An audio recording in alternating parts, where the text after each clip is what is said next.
Lesson 4 of the Bible Training Camp. Let's start out with our foundational verses for this camp. John 8:31 through 32. So Jesus said to the Jews who had believed in him, "If you dwell in my word, you really are my disciples. You will know the truth, and the truth will set you free." If you dwell in my word, you are a real disciple. You'll know truth and be set free. So here's the brick that we're going to be working on today. The Bible word is meditate, and my word that I'm using to represent that is reflect. So the title of our lesson today is Think About It.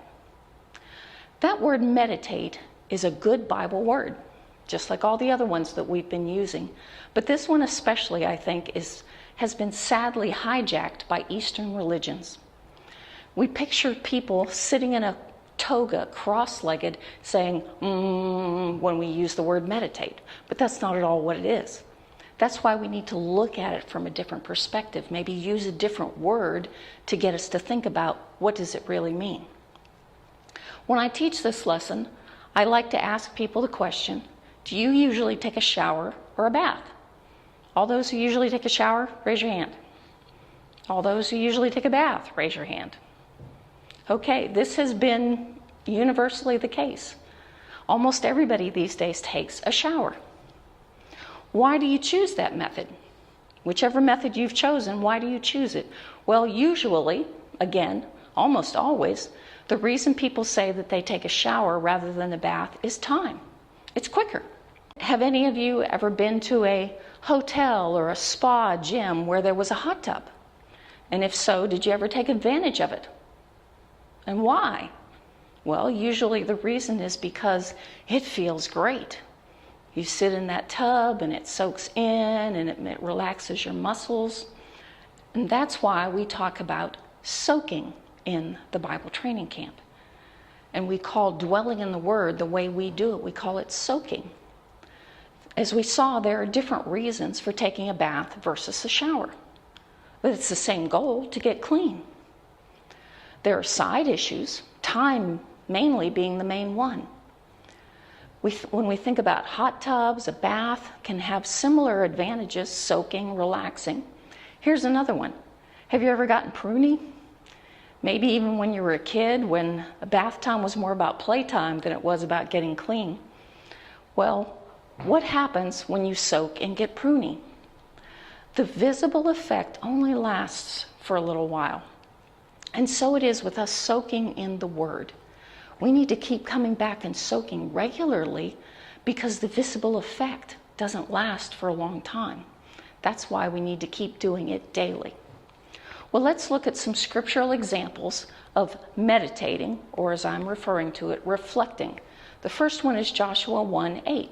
It says, "This book of instruction must not depart from your mouth. You are to meditate on it day and night, so that you may carefully observe everything written in it. For then you will prosper and succeed in whatever you do." So we want to meditate or reflect on God's Word to prosper and succeed. Not just read it and check it off, not even just learn the principles, but meditate on it, soak in it for a while. Here's another one, Psalm 1 through 2. It says, "How happy is the man whose delight is in the Lord's instruction, and he meditates on it day and night." So we want to meditate or reflect on God's Word day and night. Psalm 119:15 through 16 tells us, "I will meditate on your precepts and think about your ways. I will delight in your statutes. I will not forget your word." So meditating on God's Word helps us to remember it. Even if we're not, quote unquote, memorizing it, if we're taking time to reflect on it, we'll tend to remember that word later on. And Job 23:12 tells us, "I have not departed from the commands of his lips. I have treasured the words of his mouth more than my daily food." And from that, we see that a daily dose of God's Word keeps it on our minds. So what does meditate mean? How do I get the word reflect in there? Well, the dictionary definition of meditate is contemplate, ponder, think, consider, deliberate, turn over in your mind, mull over, reflect. Now you can see one common denominator in all those synonyms: time. Just what we've been talking about, soaking.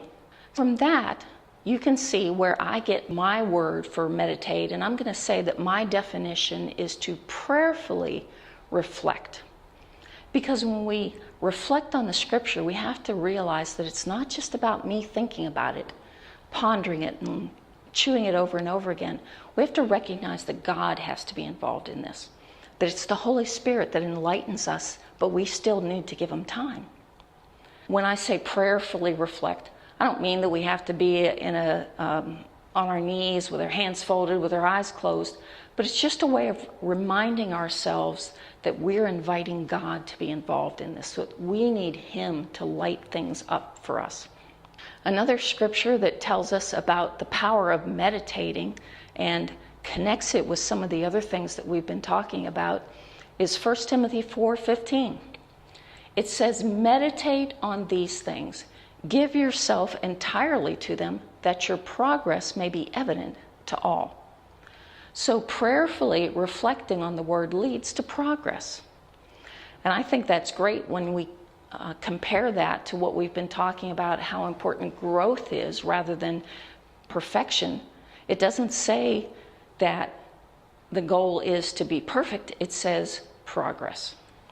Another place is 1 John 3:2, and that tells us that we get revelation.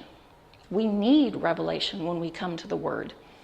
It says, "Dear friends, we are God's children now, and what we will be has not yet been revealed. We know that when he appears, we will be like him, because we will see him as he is." Seeing God as he really is will make us like him. Do we have to wait till we get to heaven to see him as he really is? We can begin to see him as he really is and begin to become like him while we're still here on earth in the natural. The primary way is through the scripture. There are lots of ways that God can reveal himself to us, but we have to remember that the main way, and the way that we know that it's God, that we're not getting off track, is in the Word. And especially as we practice this Bible listening, soaking in the Word, spending a little time reflecting on it and listening for him to speak to us. Because prayerful reflection on Scripture gives opportunity to hear God as we read, not just learn facts. How do we meditate? We review the Scripture and we prayerfully reflect on it. And that's our soaking process. We're going to practice that together now. Now, every time I do this, I'm always hopeful that everybody in the class will have read their Bible, will have done their Bible listening every day, all week long between lessons. But I'm also realistic enough to know that that's probably not the case. So wherever you are in your Bible reading, wherever you are in your plan, just pick up there. That means that we may all be reading different things today. That's okay. God will speak to you where you are, and God will speak to you where you are in each one of us. So here's the method, remember. First we pray, then we read, reflect, and capture using the SOAK acronym. A scripture, whatever stands out to us, some small portion, a verse or a phrase, or even just a word. An observation, what do I see in that? What questions do I have about it? Then an application, what do I do about this? And then kneel in prayer, talk to God about it. So let's pray now as we are about to begin this, and then each one of you I'll give you a few minutes, and each one of you will spend time on your own doing this. Heavenly Father, we love you and we thank you so much that you are here, that your word is alive, that you have made it so that if we come to you over the container of your word, you'll speak to each one of us individually. Thank you for whatever it is that you want to reveal of yourself today. Let us see your heart, Lord, more than we ever have before. Speak to us now in Jesus' name. Amen.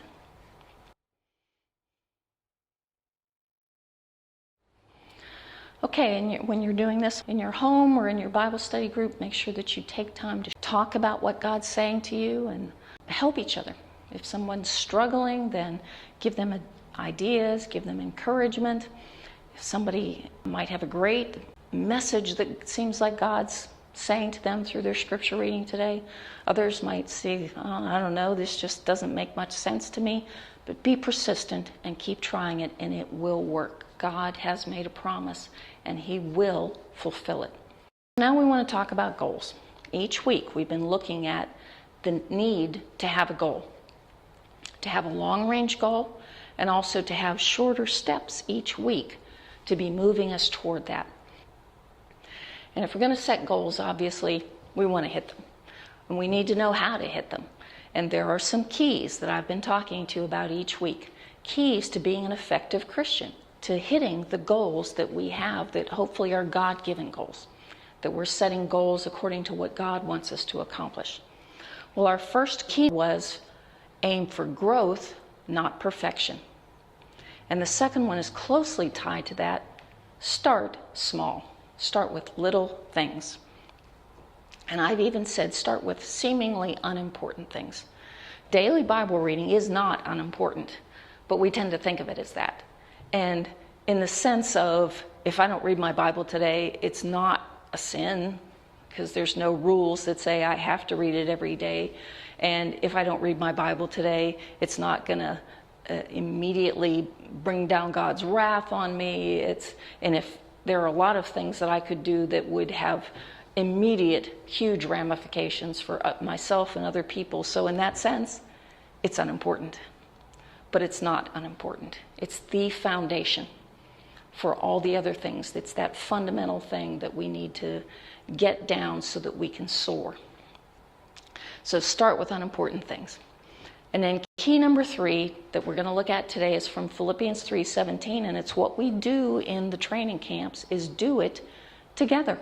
Here's what it says: join in imitating me, brothers, and observe those who live according to the example you have in us. You can't imitate, observe, or be an example all by yourself. You can't do it unless there's more than one person together doing something or watching somebody do something. This is so important.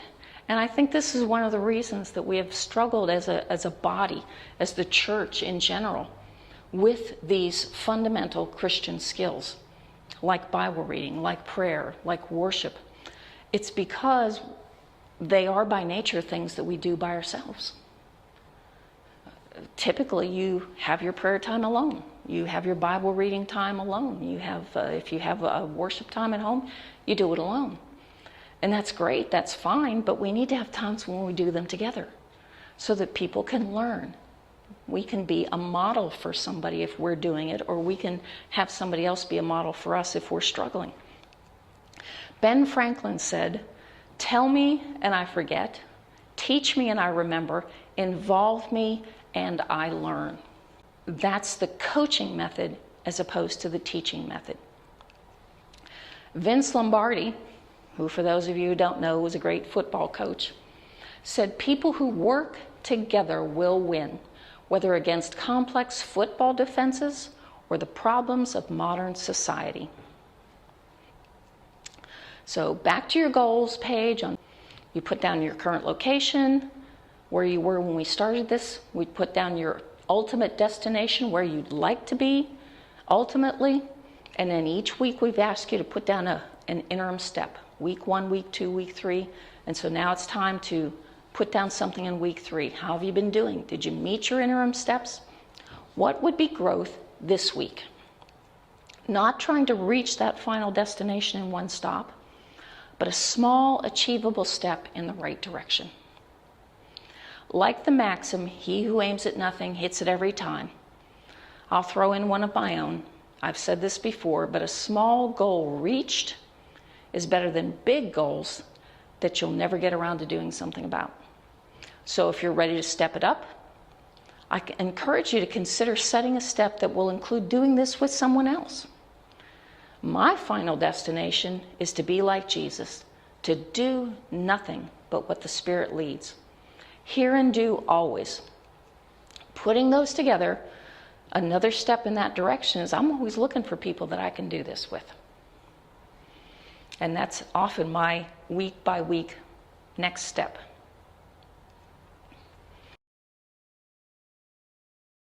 Well, just to wrap up with a few tips.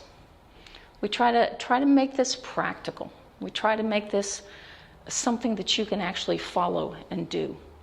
And I'm going to read to you James 1:21 through 22. I've just said to you that we can see Jesus in the scripture, and when we see Jesus, when we see God for who he really is, we can be like him. So is that all there is to it? We read, we see Jesus, we become like him? Well, James 1:21 through 22 reminds us that no, that's not all there is to it. It says, therefore, ridding yourselves of all moral filth and evil, humbly receive the implanted word which is able to save you. But be doers of the word and not hearers only, deceiving yourselves. So we read, we see Jesus, we become like him. Is that all there is to it? No. We have to obey. That's why a very important part of this process is application. I pick a scripture that stands out to me. I look for observations about it, but I'm asking God to speak to me, and more than anything else, I'm saying, okay, what do I do now? Because of what I've just read, I need to act. Remember, our one skill that all of these training camps are working us towards is hear and do. So with that, we're done for today. Have a great day, and I'll see you next week.